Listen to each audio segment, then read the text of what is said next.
25th NBA All-Star Game. This year features a new format, the USA versus the world. This is the main event. For the win. He's got it! LeBron, logo Bron. Fox for the win! Games 1 and 2 have delivered. Straight cash for Kawhi. Team World is eliminated. A dominant effort from the USA Stars team. They will win the 75th NBA All-Star Game. All-Star Game means it's the mid-season points, as we're going to hand out some mid-season superlatives. Perk, we'll start with you. Who is your mid-season MVP? Well, right now I got to go with Jaylen Brown. What he has done this season for us, putting this Celtic team on his back, got them one of the best teams in the Eastern Conference right now, the best two-way player in the game, the only player that's top 5 in scoring and top 5 defensively when it comes down to opponent field goal percentage. All right, so he gets your MVP. Who is the best team at the midseason point?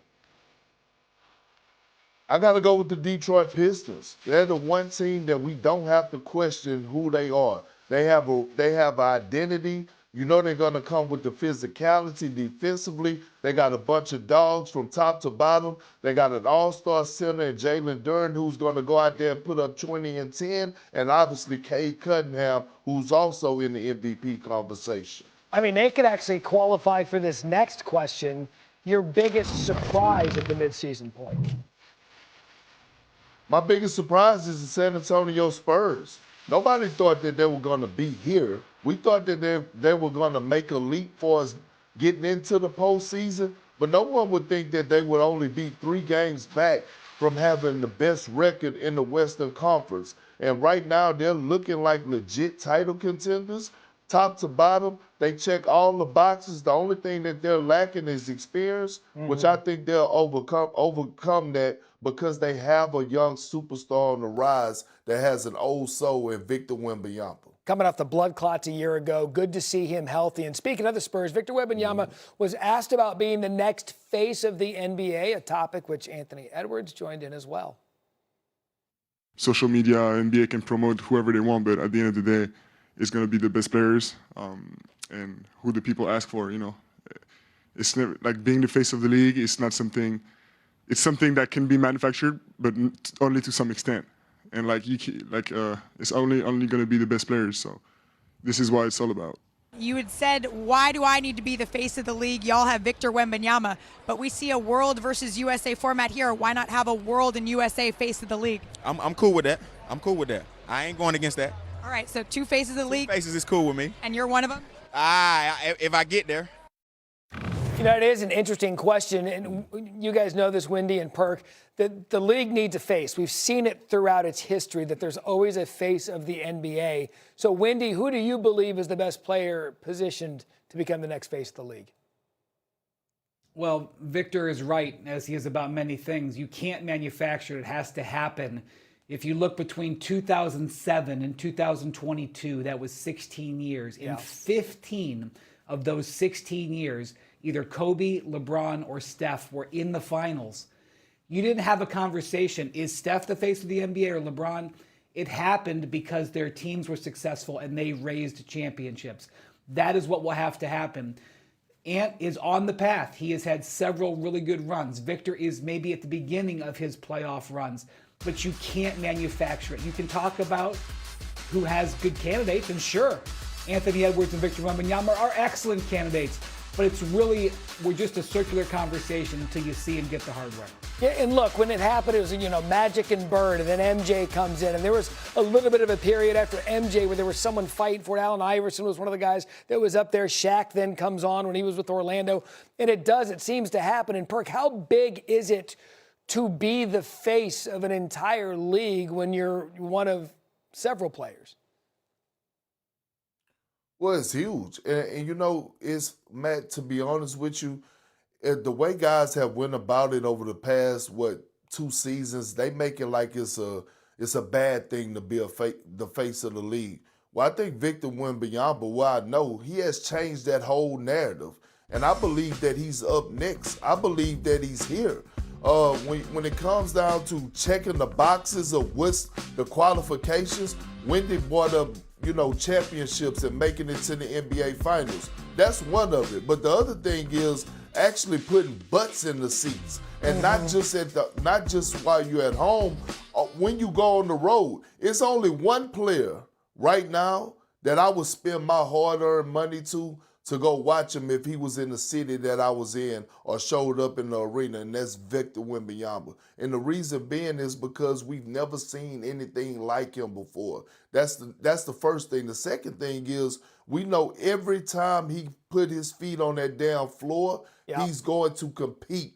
He's not going to be friendly. He's old school. He's throwback when it comes to the mentality and how he approaches things. And again, this is why the All-Star game was somewhat of a success yesterday, because he set the tone, which he's setting the tone for the rest of the league going forward on how to approach it, and that's what the future face of the league looks like. It has been an interesting week or so in the NBA because you had the new format, you had the All-Star game conversation, and then you're talking about the NBA's future. And Commissioner Adam Silver addressed the media on Saturday and faced his league's biggest issue right now, which is what everyone's talking about, teams tanking to get a favorable pick in the NBA draft. Take a listen.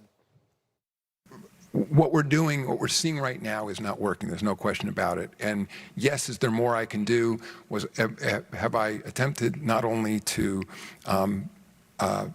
respond to behavior we've seen, but send a clear message that we're going to be scrutinizing everything we see going forward? Absolutely. But I don't think that's the way to manage this system long term. Is there any talk of taking draft picks away from teams that do this as opposed to finding them? There is talk about every possible remedy now to stop this behavior. Wendy, with the NBA, I mean, a couple of years ago, we were talking about load management and guys skipping games, not playing all the games, and now the tanking is an issue. So why is it such a complicated problem for the NBA to solve with tanking? Because the NBA system is complicated. In basketball, you have one star player can disproportionately affect the game, unlike other team sports. The greatest quarterback only plays half the game. Shohei Ohtani pitches and bats. He only bats 4 or 5 times a game, only pitches 1 out of every 5 days. A superstar player who can play at both ends and be dynamic changes the game. It's disproportionate. Having one is so desired. Secondly, it's a socialistic system. The 30 teams share money with each other. The strong winning teams share the better young players with the weaker teams. It's very hard to create a system that is enabled to make everybody in there happy. Secondly, revenue drives the NBA. It's a volume league. They care about quality, but they care about quality secondary to revenue. The decisions are driven by revenue. Given those 3 factors, it is very hard to come up with a system that won't incentivize some level of losing. Do you know how I know, Matt? Because the lottery was introduced in the 80s, and Adam Silver said something I didn't even know, that it's already been changed 5 times. They've changed it 5 times. There isn't a perfect system. And let me tell you something else, why I don't think it can be totally eradicated.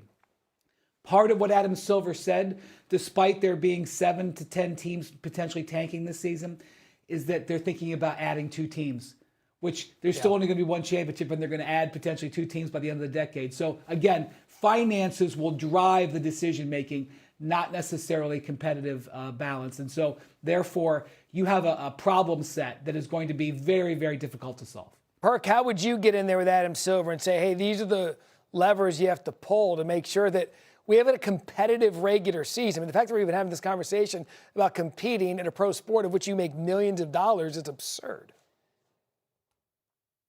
It is, Matt. And look, I don't have the answer for that. I don't get paid the dollars to come up with the answer or the solution to that problem.